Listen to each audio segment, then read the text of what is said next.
আসসালামু আলাইকুম এভরিওয়ান।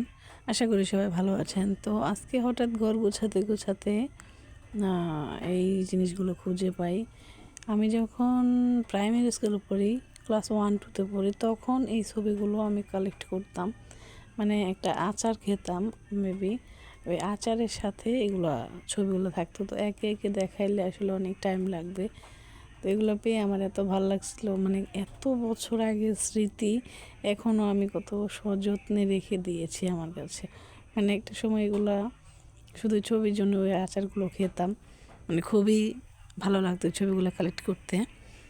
তো এইভাবে আমি আপনাদেরকে একটা একটা দেখাচ্ছি।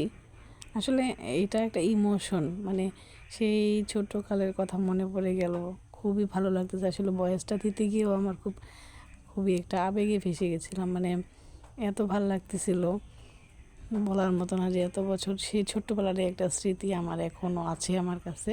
মানে এটা ভেবেই অনেক ভালো লাগতেছিল। তো এখন এভাবে আসলে দেখা দেখলে অনেক টাইম লাগবে। আমার কাছে হিউজ পরিমাণ ছবি আছে। তো আমি এর মধ্যে আপনাদেরকে কয়েকটা এভাবে একটা দেখালাম, পরে সবগুলো গুছিয়ে সবগুলো একসাথে একেবারে দেখিয়ে দিচ্ছি। তো আপনাদের এরকম যদি কারো কোনো পুরনো স্মৃতি থাকে তো অবশ্যই শেয়ার করবেন। দেখেন কতগুলো ছবি, মানে কীরকম ছিলাম আসলে ছোট থাকতে। এই ছবির জন্য আচার খেতাম টাকা দিয়ে কিনে, যাতে ছবিগুলো আমি আমার কাছে রাখতে পারি।